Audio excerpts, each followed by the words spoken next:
Hello everyone, welcome to my YouTube channel Pravit Shikha. आज की video में हम पढ़ेंगे रेपो रेट क्या होता है और रेपो रेट से किस तरह आरबीआई मनी को कंट्रोल करती है इन्फ्लेशन की सिचुएशन में और डिफ्लेशन की सिचुएशन में। किस तरह से रेपो रेट काम आता है इन्फ्लेशन और डिफ्लेशन को करेक्ट करने के लिए मार्केट के अंदर, इकोनॉमी के अंदर।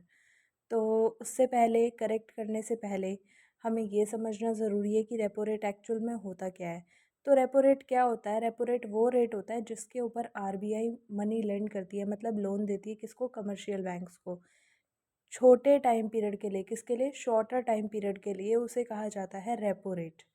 ठीक है, मतलब repo rate is the rate at which central bank of the country lends money to commercial bank in the event of any shortfall of funds. मतलब कमर्शियल बैंक को अगर शॉर्टर टाइम पीरियड में उनके पास फंड्स अवेलेबल नहीं है जिनको वो आगे अपने कस्टमर्स को दे सके या मतलब यूटिलाइज कर सके, तो वो आरबीआई के पास जाता है फंड्स की डिमांड करने के लिए, लोन लेने। तो आरबीआई उनको लोन देता है और शॉर्ट टाइम पीरियड के लिए देता है, तो वो रेपो रेट कहलाता है। और अगर यही लोन लॉन्गर टाइम पीरियड के लिए दिया जाता है तो वो क्या कहलाता है?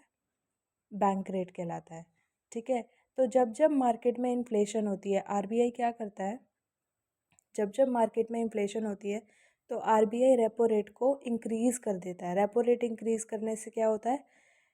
जो मनी लेंड की जाती है आरबीआई के द्वारा, किसको? कमर्शियल बैंक को। ठीक है, तो कमर्शियल बैंक उसके बदले कोई इंटरेस्ट देगा।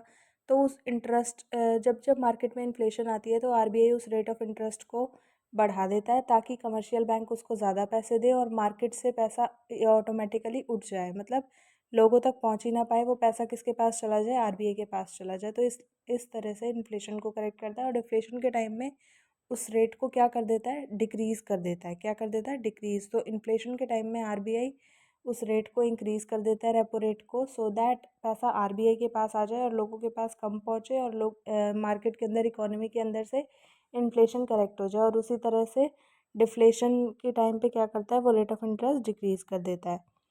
ठीक है, तो ये था रेपो रेट। और इस तरह से आरबीआई मनी सप्लाई को कंट्रोल करता है इन्फ्लेशन की सिचुएशन में और डिफ्लेशन की सिचुएशन में। ठीक है, रेपो रेट का यूज़ करके। अब हम मिलते हैं नेक्स्ट वीडियो में। अगर आपको वीडियो अच्छी लगी है तो प्लीज़ लाइक, कमेंट, शेयर ज़रूर करना। Thank you so much. Bye.